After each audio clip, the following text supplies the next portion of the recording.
Hello दोस्तों, कैसे हैं सब। मेरा नाम है हिमांशु और मैं स्वागत करता हूं आप सबका आपके अपने चैनल कॉमिक वर्ल्ड पर। तो चलिए दोस्तों, शुरू करते हैं मनोज कॉमिक्स में अंकल चार्ली सीरीज की अगली कॉमिक्स, अंकल चार्ली कबाड़ी करोड़ी मल के जाल में। यार चार्ली, तू यहाँ घर के पिछवाड़े में बैठा सा है और मैं तुझे ना जाने कित कित ढूंढन लाग रहा हूँ। आ मेरे यार विशंबर आ। सुना क्या हाल है? बड़ा घबराया हुआ सा है। तेरी भूरी भैंस तो ठीक से है ना? कहीं खूंटा तोड़कर भाग तो नहीं गई? नहीं, वो तो ठीक है, पर मेरे यार एक बुरी खबर से है। बुरी खबर?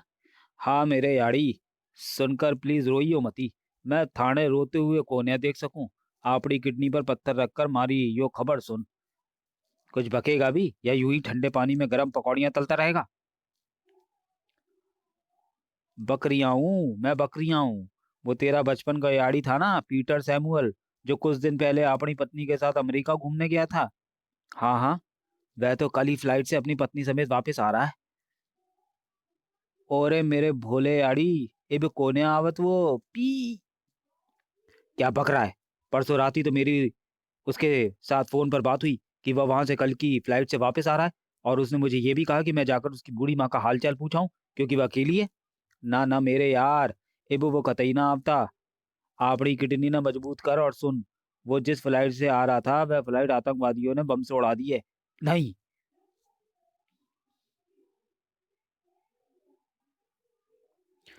नहीं ये नहीं हो सकता। ये हो गया है। चार्ली, अपने आप को संभाल। अब तो मुझे अपने आप को संभालना पड़ेगा। पीटर की बूढ़ी माँ को भी, वो बेचारी तो अनाथ हो गई। सुना है उसका अब इस दुनिया में कोई नहीं। बेचारी बाकी के दिन किसका मुंह देखकर जिएगी? तू ठीक कहता है। मुझे अब आंटी का ख्याल रखना चाहिए। बेटा, बेचारा पीटर भी अपनी माँ के लिए ही तो वापस आ रहा था। आंटी अब इतनी बड़ी हवेली में अकेली रहेंगी कैसे? पीटर मेरे यार, मैं तुझे वचन देता हूँ कि मैं तेरी माँ को किसी तरह का कष्ट नहीं होने दूंगा। मेरा यो याड़ी हीरा से हीरा, भूरी भैंस की कसम, मुझे प्यारे पे गर्व है। पीटर और उसकी पत्नी की मृत्यु के सारे प्रचलित नियमों को पीटर की मां के साथ सही ढंग से निभाने के बाद अब अंकल चार्ली के सामने समस्या ये थी कि किस तरह से पीटर की मां को संभाला जाए। क्योंकि पहली बात, पीटर की मृत्यु के बाद अब उसकी मां के पास आजीविका का कोई साधन नहीं था। दूसरी बात, पीटर की मां अपनी इतनी बड़ी हवेली को छोड़ना भी नहीं चाहती थी। तीसरी बात, लेकिन अब वह इतनी बड़ी हवेली में अकेली रहेगी कैसे, वगैरह वगैरह। यह है पीटर का घर। घर या महल? यार चार्ली, पीटर की बूढ़ी माँ के सामने समस्याएं तो सच में बहुत हैं, पर सुलझाना तो है ही। अभी तक तो पीटर की मृत्यु के बाद के सारे नियम ही पूरे हो रहे थे, इसलिए आंटी से इस विषय पर बात करने का मौका ही नहीं मिला। कल करूंगा उनसे बात। अगले दिन पीटर सैमुअल की माँ की कोठी पर। आंटी, प्लीज आप ये कभी ना समझना कि आप अकेली हैं। मैं जो हूँ आपका दूसरा बेटा। मैं आपको महीने के महीने खर्चा भी दूंगा। Thank you my son, thank you. पर मैं तुमसे पैसा नहीं ले सकती। आंटी, अब आप इतने बड़े घर में अकेली कैसे रहेंगी, वह भी बगैर किसी आमदनी के? अगर आप किसी का एहसान नहीं लेना चाहती तो इस इतनी बड़ी हवेली को ऊंचे दामों पर बेचकर किसी छोटे से घर में आराम से रह सकती हैं। नहीं बेटा, मैं इस हवेली को किसी भी कीमत पर नहीं छोड़ सकती। शायद तुम्हें इस हवेली की हिस्ट्री नहीं मालूम। इस हवेली को मेरे पति डगलस सैमुअल यानी कि पीटर के पिता ने बड़े 1942 में बड़े चाव से बनवाया था, और मरते वक्त मुझसे फायदा लिया था कि मैं इसे अपने जीते जी कभी नहीं बेचूंगी। उन्होंने हर कमरे की सजावट देश विदेश से चीजें मंगवा कर की थी, पर अब मुझे इन सजावट की चीजों में कोई दिलचस्पी नहीं रही। बस मेरी ये हवेली बिकने से बच जाए, क्योंकि इस हवेली को बैंक में गिरवी रखकर पीटर ने बिजनेस शुरू करने की सोची थी, जो कि नहीं चल पाया। पर बैंक का रुपया कैसे अदा करूंगी, कुछ समझ में नहीं आ रहा। आंटी, आप दिल छोटा ना कीजिए। मैं कुछ ऐसा उपाय ढूंढूंगा जिससे आपको किसी का एहसान भी ना लेना पड़े, और बैंक का कर्जा भी अदा हो जाए, और आपकी बाकी की जिंदगी भी आराम से कट जाए। अच्छा आंटी, अब मैं चलता हूँ और आराम से इस समस्या का समाधान ढूंढकर आपके पास कल आता हूँ। ठीक है बेटा, अब तो तुम्हारा ही सहारा है। कुछ देर बाद घर में आकर अंकल चार्ली ने सारी बातें अपने दोस्त विशंबर को बता दी। अबे समस्या तो यह है कि आंटी किसी का एहसान भी तो नहीं लेना चाहती। आहा, मुझे एक आइडिया आया है। आंटी ने कहा था कि उन्हें अब हवेली की सजावट की चीजों से कोई दिलचस्पी नहीं रही। तो फिर क्यों ना उस सजावट के सामान को, जो कि अच्छा खासा है, किसी नीलामी वाले को देकर नीलाम करवा दिया जाए। आंटी को अच्छा खासा पैसा मिल जाएगा। पर यार चार्ली, वह बुढ़िया इतनी बड़ी हवेली में अकेली रहेगी कैसे? वो तो उसे बेचना ही नहीं चाहती। उसका भी एक आइडिया मेरे दिमाग में आया है, वह मैं बाद में बताऊंगा। अगले दिन अंकल चार्ली ने आकर अपनी योजना आंटी को बता दी। आइडिया तो तुम्हारा अच्छा है, पर मैं इतने बड़े घर में अकेली रहूंगी कैसे? और मैं वह घर बेचना भी नहीं चाहती। उसका भी आइडिया मेरे दिमाग में है, वह मैं आपको बाद में बताऊंगा। पहले मैं जाकर किसी ढंग के नीलामी करने वाले को ढूंढूं। ठीक है बेटा, बाय बाय। हाँ, याद आया। कबाड़िया कॉलोनी में एक कबाड़िया है, करोड़ी मन। वह काफी बड़े पैमाने पर नीलामी का सामान खरीदता है। उसी से चलकर बात करता हूँ। कुछ ही देर बाद कबाड़िया करोड़ी मल के पास। आइए आइए, धन्य भाग हमारे जो आप यहाँ पधारे। मुझ कबाड़ी के यहाँ अपने अपने चरण डालकर मेरा कबाड़ खाना पवित्र कर दिया। ओए झोल्टू, ओए जा फटाफट चार्ली बाबूजी के वास्ते ठंडी बाट बंटे वाली बोतल और कुछ खाने वास्ते ले आ। होड़ला है जी। अ, आप मुझे कैसे जानते हैं? ओ जी बताता हूँ, पहले आप मुंह तो मिठा कीजिए।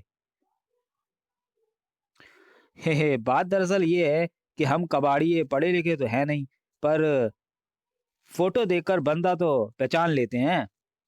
आपके पुराने कॉमिक जो फट जाते हैं उन्हें दुकानदार रद्दी के भाव मुझे बेच जाते हैं, और आपके फटे हुए कॉमिकों को भी बच्चे ढूंढते हुए सूंघते हुए यहाँ तक पहुंच जाते हैं। बस उन्हीं कॉमिकों में आपकी फोटो देखी थी और थोड़ा पढ़ा भी था। सच बाबूजी, क्या कबाड़ लिखते हो, मेरा मतलब क्या काबिले तारीफ लिखते हो। और रब जी की दया से आपके दर्शन भी हो गए। तो दसो, हुण दसो, मैं आप जी की क्या सेवा करूं?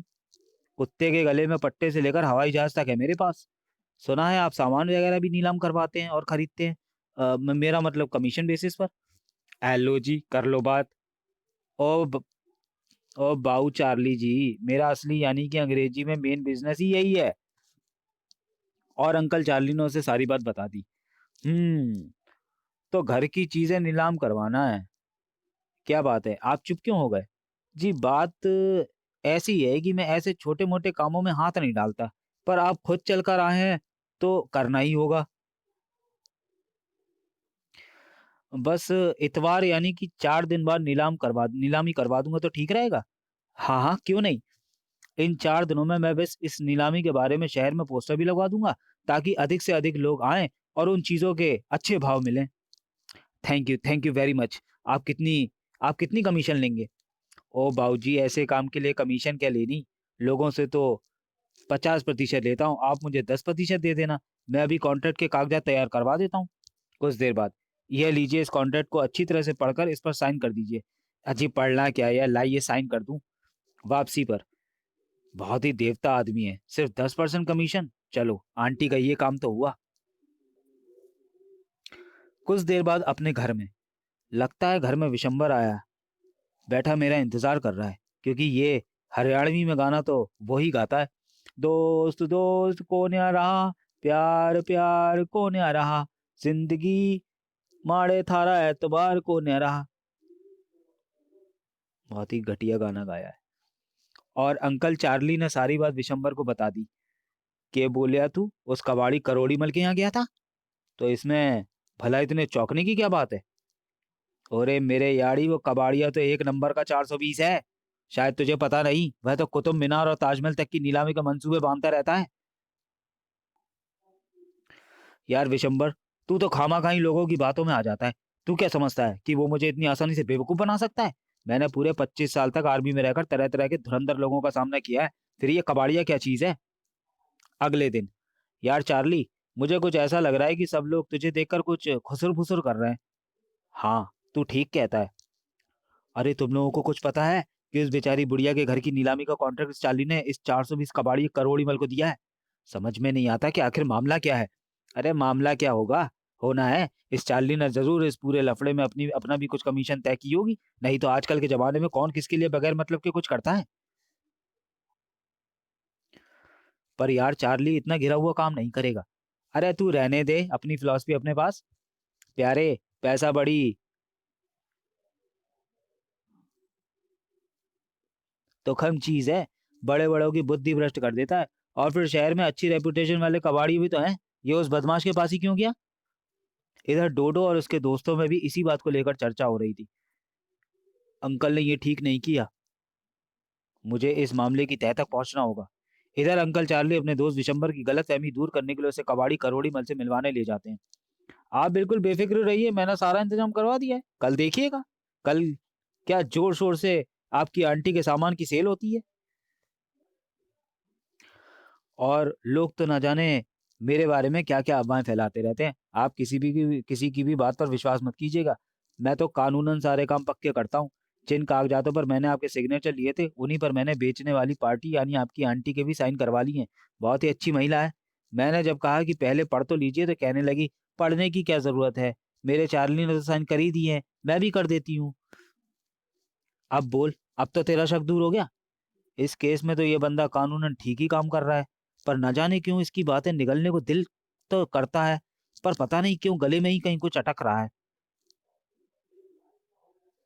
वापसी पर बुढ़िया के घर की चीजें नीलाम करवाने में चार्ली बाबू की पांचों उंगलियां घी में हैं।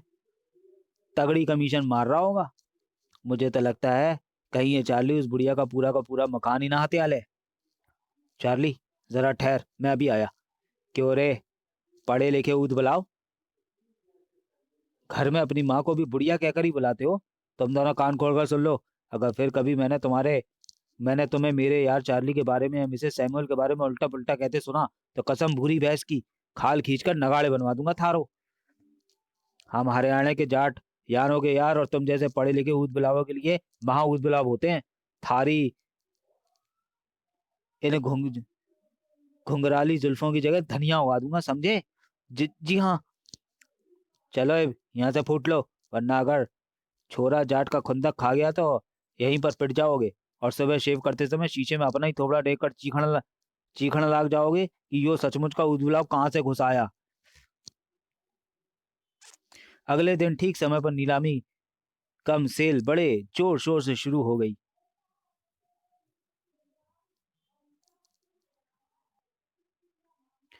मिस्टर करोड़ी, आपने मेरी इन पुरानी चीजों के दाम तो बहुत ही ऊंचे लगाए हैं। इस कीमत पर कौन खरीदेगा मेरी इन पुरानी चीजों को? मैडम, आप इस बात की चिंता मत कीजिए। मैं इस बिजनेस में हूँ और मुझे आजकल के खरीदारों की कमजोरी के बारे में पता है। वे पुरानी कोई भी चीज खरीदना चाहते हैं, दाम चाहे कुछ भी हो। दाम तो बहुत ऊंचे हैं पर चीजें सभी अनमोल हैं। वाह क्या काम है! कम से कम 100 साल पुराना है ये। मिस्टर करोड़ी, मेरे ख्याल से मैं कैश काउंटर पर बैठकर लोगों से कैश ले लेकर उन्हें चीजें देना शुरू कर देता हूँ। अरे नहीं, आप क्यों कष्ट करते हैं, मैं खुद कैश काउंटर पर बैठूंगा। आप अक्सर लोगों को भला ऐसे छोटे मोटे कामों का क्या तजुर्बा है? कुछ देर बाद, ओए चार्ली, सारा माल बिक गया, लाखों का माल बिका है। सच? कसम काले अंग्रेज की यार चार्ली, हम सब लोगों का उस कबाड़ी के बारे में शक बिल्कुल गलत निकला। लोगों को पहचानने की कला तो कोई तुमसे सीखे। हे क्या शर्मिंदा करता है। आंटी, सारा माल बिक गया है, लाखों का बिका है, चलिए चलकर हिसाब किताब कर लें।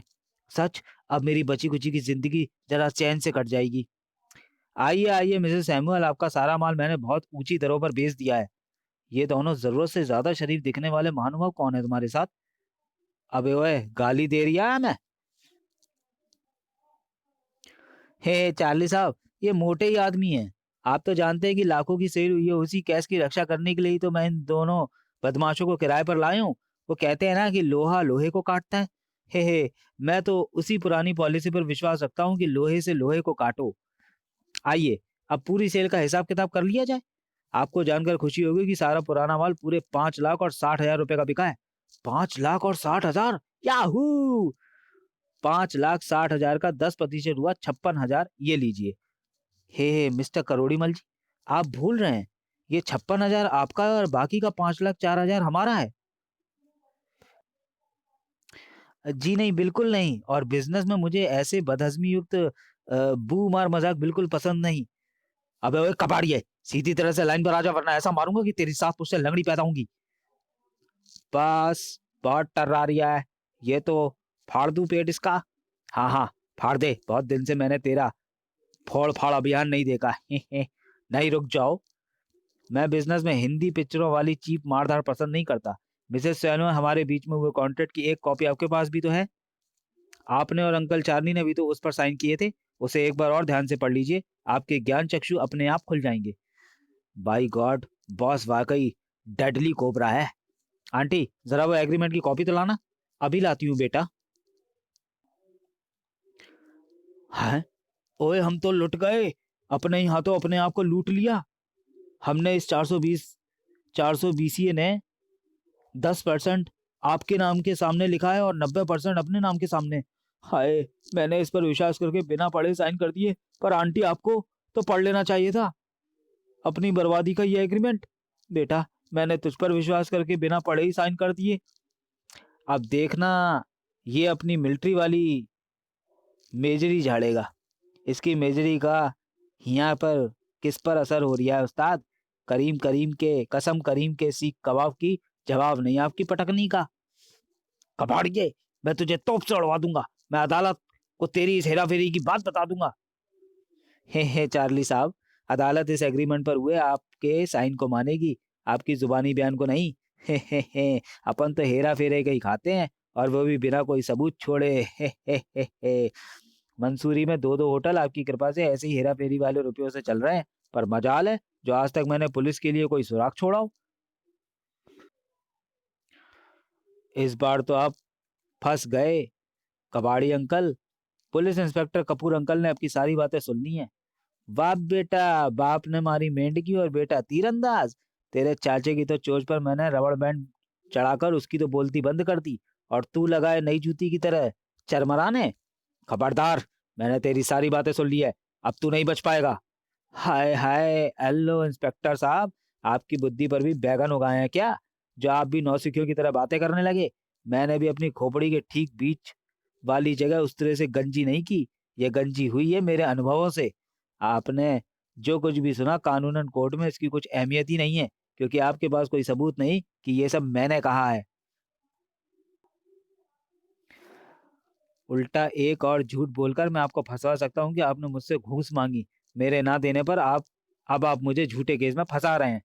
जियो जियो उस्ताद, कसम कलुआ नाई के बादाम रोगन की, तुम्हारी टांट चूमने को दिल चाहता है। हा, बस बस जोड़ो पुत्र, बस। इतना ही प्रूफ काफी है इसे हवालात में पहुंचाने के लिए। प्रूफ? जी हाँ, प्रूफ। आपकी सारी बातें मैंने इस टेप रिकॉर्डर में टेप कर ली हैं। उई मर जावा, कोई दी जुबान खा के, बहुत भूल गया मैं। बोल बेटा, तुझे और तेरे चमचों को हवालात पहुंचाने के लिए यह प्रूफ काफी है। मरवा दिया उस्ताद ने इस बार हमें। लगा दे इस ड्रामेबाज को और इसके साथियों का हथकड़ियां। बाई गॉड इंस्पेक्टर साहब, माला माल कर दूंगा, मुझे छोड़ दो। कसम बटर चिकन के लेग पीस की, मंसूरी वाला एक होटल पूरा का पूरा आपके नाम करवा दूंगा। इंस्पेक्टर साहब, मेरे माई बाप। अबे कौए की जुबान, चुप हो जा। टेप रिकॉर्डर अभी भी ऑन है। उस्ताद से ऊंची जुबान में बोलता है, ऐसी की तैसी तेरे जैसे उस्ताद की, जो अपने साथ साथ अपने भोले भाले मासूम खूंखार चमचों को भी जेल की सैर करवा दे। बेटा, जेल तो हमें साथ साथ ही होगी। कसम धतूरे की जड़ की, वहां तुझसे धतूरे के बीज नाको चने ना चबा दिए तो मेरा नाम भी धतूरे लाल नहीं। उई, तू भी पलटी मार गया। हवलदार जी साहब, ले जाओ इन तीनों को। मैं भी अभी आता हूँ जी साहब। मेरे लाल, मेरे छोटे से फरिश्ते, आज तूने इस बुढ़िया की बाकी की बची कुची जिंदगी को ठोकरे खा खा कर जीने से बचा लिया। प्लीज दादी माँ, रोइए मत, नहीं तो मैं भी रो पड़ूंगा। वेल डन डोडो बेटा। इन बदमाशों को पकड़वाने का सरकार से तो तुम्हें इनाम मिलेगा ही। मैं अपनी सिफारिश से तुम्हें बहादुरी का सर्टिफिकेट भी दिलवाऊंगा। Thank you uncle. Mrs Samuel, आपके सामान की बिक्री का यह सारा पैसा अब आप ही का है। किसी को कोई कमीशन देने की जरूरत नहीं। थैंक यू माई सन। अभी तक की तेरी हर जीत पर हमेशा मुझे गुस्सा आया है, पर इस बार नहीं। मैं तुझसे बहुत खुश हूँ। कसम भूरी भैंस की, आपड़ी भूरी भैंस, कसम भूरी भैंस की, आपड़ी भूरी भैंस की पहली काटनी का खालस 5 किलो शुद्ध देसी घी तुझे भिजवाऊंगा। भाई चार्ली, थारो यो छोरा भूरी भैंस की कसम, एक दिन थने सबने बदनाम करके मेरा मतलब वो के कहे उस शब्द ने, हाँ, तुम सबका नाम रोशन करेगा, जीवित रहे। ओरे चार्ली, तू कल ही मेरी भूरी भैंस की पूंछ के 3 बाल काले कपड़े में लपेट कर डोडो के गले में बांध दियो, कहीं मारे लाल ने किसी बुरी आंख वाले के नजर न लग जाए। दादी माँ, पैसों की समस्या तो आपकी हल हो गई। अब समस्या नंबर 2 ये कि आप इतनी बड़ी हवेली में अकेली कैसे रहेंगी। तो उसका इंतजाम मैंने कर दिया है। के भाई, हमने भी तो बता, मारे लक्कड़ दादा। आपकी इस पूरी हवेली में कुल 18 कमरे हैं। 4 सेकंड फ्लोर पर, 7 फर्स्ट फ्लोर पर और 7 ही ग्राउंड फ्लोर पर। सबसे ऊपर वाले 3 कमरों में आप रहेंगी। सेकंड और ग्राउंड फ्लोर के 14 कमरे हॉस्टल में बदल दिए जाएंगे। मेरे स्कूल के मेरे कुछ मित्र हैं जो बाहर के शहर से यहाँ आकर कमरे किराए पर लेकर रहकर पढ़ रहे हैं। मैंने उनसे बात कर ली है, वे सब यहाँ आकर रहेंगे और आपको प्रतिमा किराए के साथ साथ बेटों जैसा प्यार भी देंगे। उनके साथ 2 रसोइये भी हैं और उनका खाना बनाते हैं। वो आपका भी खाना बना दिया करेंगे। गॉड ब्लेस यू माई सन। तुम तो बिल्कुल मेरे पीटर जैसा मेरा ख्याल रखते हो। पर डोडो, तू यो बता, सेकंड फ्लोर पर तूने कहा कि 4 कमरे हैं, जिनमें से 3 में थारी यो दादी रहेगी। फिर एक कमरे का क्या होगा? बंद, बंद रहेगा वे कमरा। क्यों भाई, यो के मिस्ट्रीज है? अंकल, वो कमरा मेरे लिए बंद रहेगा, ताकि जब कभी भी मुझे अंकल चार्ली की मार के डर से भागना पड़े तो मुझे अपने दोस्तों के घर मुंह न छिपाना पड़े। उस समय मैं यहाँ सीधा दादी के पास आ जाऊंगा। बस बस मेरे लाल, मुझे इतना प्यार मत दे कि संभाल ही ना पाऊं। ठीक है, मैं आज ही तेरा कमरा बढ़िया से बढ़िया चीजों से सजा कर रखूंगी। मुझे मेरा पीटर मिल गया। Thank you God, thank you very much. समाप्त। तो चलिए दोस्तों, वीडियो को यहीं समाप्त करते हैं और मिलते हैं मनोज कॉमिक्स में अंकल चार्ली सीरीज की अगली कॉमिक्स में अगले वीडियो में। तब तक के लिए धन्यवाद।